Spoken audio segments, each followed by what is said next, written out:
ئێستا سەیری هەولێرکەن وەکو پێویستە. دەسەڵاتداران لەم کاتی بانگەشەدا وەک بڵێ هەنگوینیان لە کلۆرەداردا دۆزی بێتەوە و بەڕەنجی شانی خۆیان پارەیان بۆ کوردستان پەیدا کردبێت.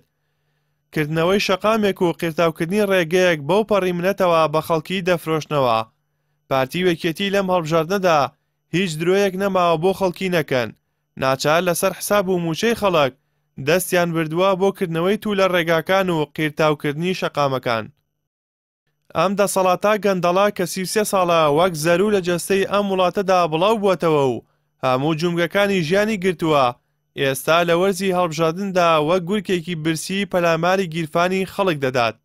بە پارەی دزراوی میلەت و لەسەر حسابی ژیانی موچەخۆران ئەو پرۆژە ڕووکەشانە دەفرۆشنەوە کە مافی سەرەتایی و بنەڕەتی خەڵکە. کاتێکیش دێتە سەر باسی موچە دەڵێن پاران نییە. قیرتاوکردنی چەند شەقامێک و کردنەوەی چەند تو لە ڕێگایەک کە دەبوو دایان ساڵەمەوە بەرکرابان و بەشێک بوونایە لە ئەرکی حکوومەت، ئێستا کراوەتە منەت و گەمەیەکی چەپەڵ و فێڵبازانە بۆ فریودانی دەنگدەران و خۆڵکردنە چاویان.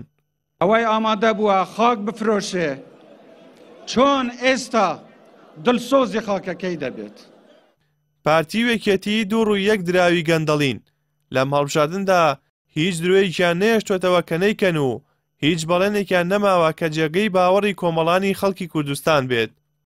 لە بری چارەسەرکردنی کێشە کوشندەکانی وەک بێموچەیی درێژخایەن و گرانی و بێبازاڕی و باج و ڕوسوماتی زۆر، بێکاری و بێئومێدی گەنجان و بێئومێتی دەرچوان لە دامەزراندن کە ژانی خەڵکیان کردووەتە دۆزەخێکی ڕاستەقینە، خەریکی شانۆگەری کردنەوەی پرۆژەی بێنرخ و بێسوودن.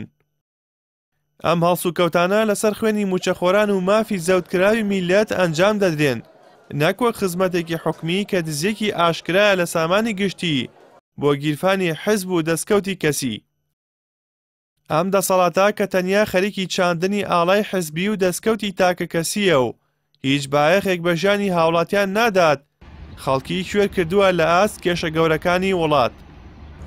گەنجەکان ناچارن کۆچ بکەن و ئایندان لە ئەوروپا و وڵاتانی تردا بدۆزنەوە. پیرەکانمان دەمرن لە ژێر باری گرانی ژیان و نەخۆشی و بێدەرمانی. خەڵک لە تاریکیدا دەژین بەهۆی نەبوونی خزمەتگوزارە سەرەتاییەکان و گرانی نرخی کارەبا. ئەمە حکومڕانی گەلێکی ستەم دیدەیە لەلایەن چەند گەندەڵکارێکەوە کە جگە لە بەرژەوەندی خۆیان و دەستکەوتی شەخسی و پڕکردنەوەی بانکەکانیان هیچی تر نابینن.